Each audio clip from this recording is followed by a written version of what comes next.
Praise the lord. మన ప్రభును మన రక్షకుడైన యేసుక్రీస్తు వారి శక్తి కలిగిన నామంలో మీ అందరికీ మా హృదయపూర్వక వందనములు.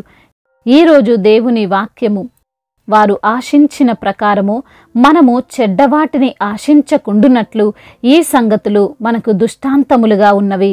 కొరింథీయులకు రాసిన మొదటి పత్రిక 10వ అధ్యాయము 6వ వచనము. Now these things occurred as examples to keep us from setting our hearts on evil things as they did.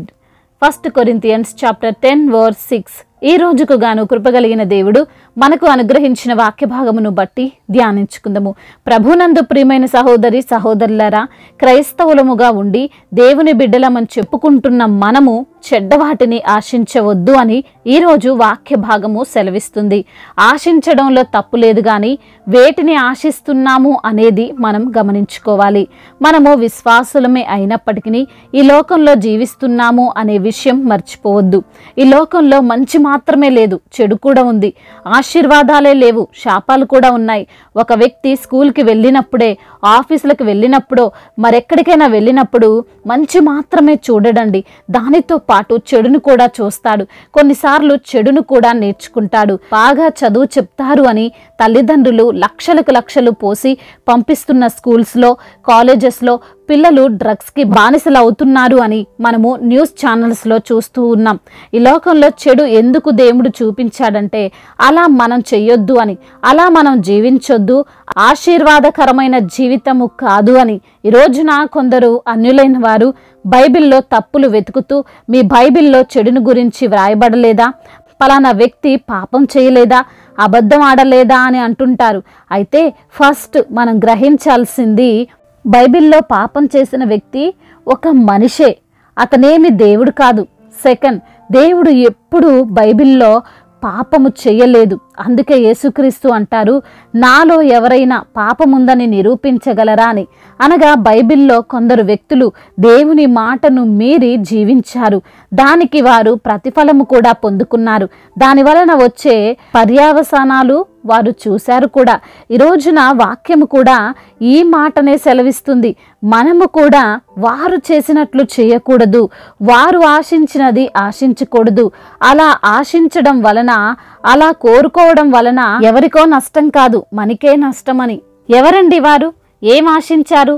ఏం కోరుకోవడం వలన వారిని గురించి పౌలు భక్తుడు ప్రస్తావించాడు అనేది మనం చూస్తే, వారు ఇజ్రాయేలీలు, ఐగుప్తు నుండి బయటకు రాబడిన దేవుని సహాయం పొందుకున్న దేవుని ప్రజలే అని మనం చూడవచ్చు.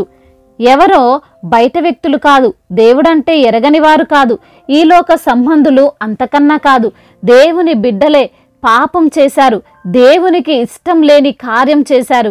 వారిని గురించి పౌలు భక్తుడు ఇలా వ్రాస్తున్నాడు, సహోదరులారా, ఈ సంగతి మీకు తెలియకుండుట నాకు ఇష్టం లేదు.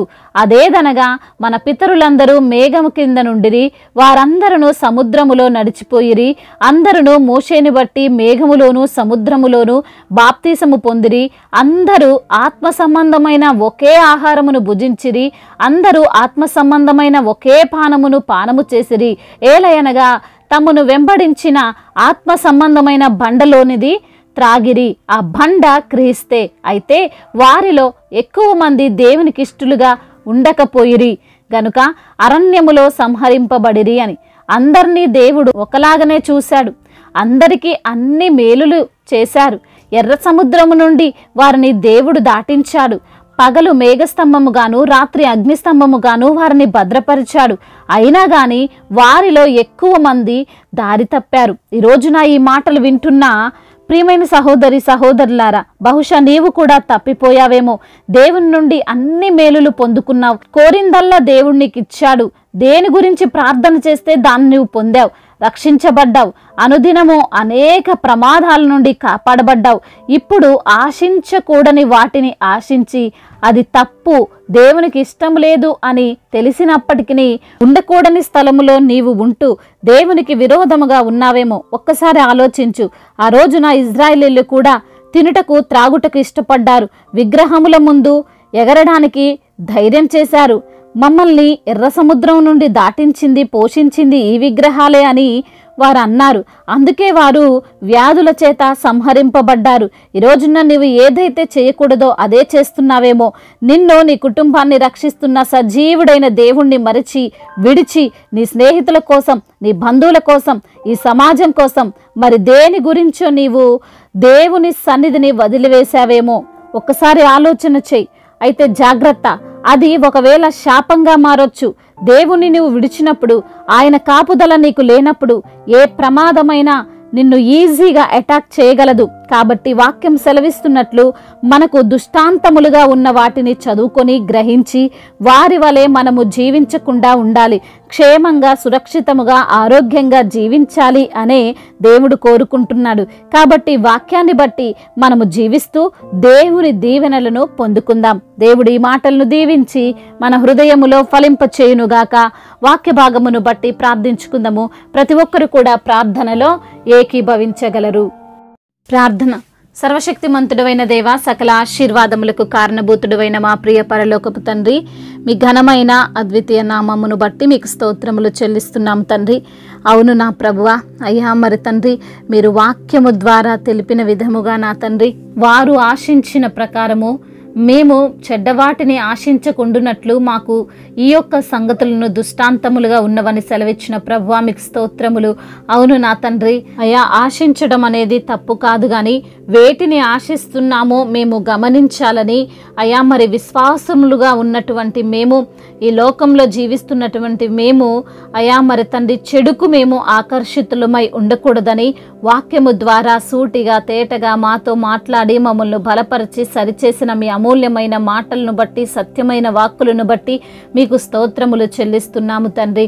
అయ్యా మరి తండ్రి, ఎందరైతే బిడ్డలు ఈ రోజున ఈ వాక్యమును విని ప్రార్థనలో ఏకీభవిస్తున్నారో ప్రతి బిడ్డను పేరు పేరున దీవించండి.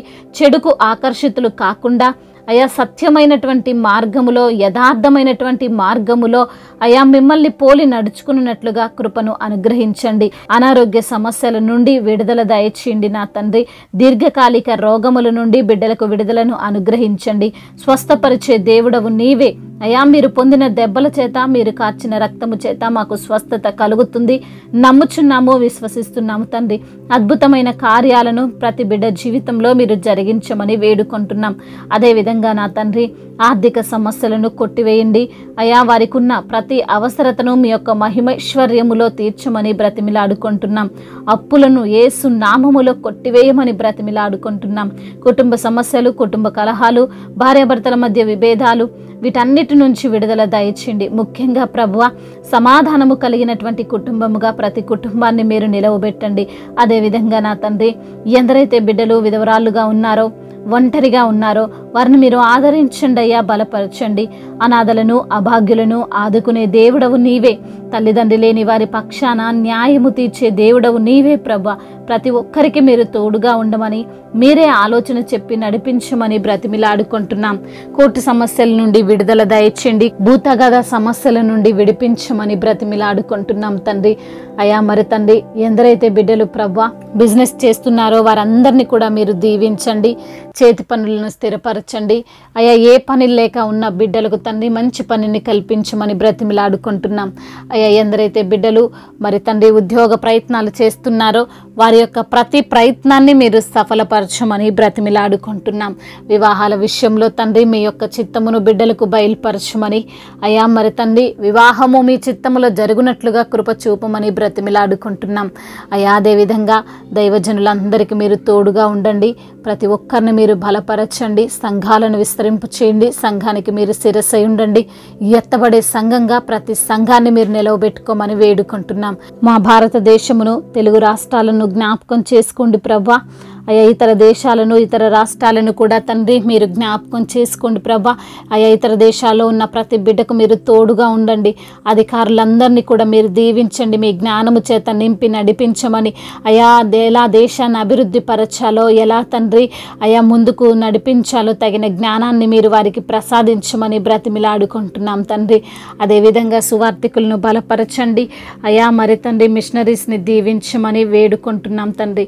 అయా సంతానము లేని లేని బిడ్డలను మీరు జ్ఞాపకం చేసుకుని ప్రభా వారికి సంతానాన్ని దయచేయమని తండ్రి ఇంతవరకు చేసిన ప్రార్థన అంతటిని మీ పాద సన్నిధిన చేర్చుకోమని మానాథుడు సర్వశక్తిమంతుడు సర్వాధికారి అయిన నజరేయుడైన యేసుక్రీస్తు వారి అత్యున్నతమైన నామంలో ఈ ప్రార్థనను అడిగి వేడుకొని పొందుకొని ఉన్నాము మా ప్రియ పరలోకపు తండ్రి.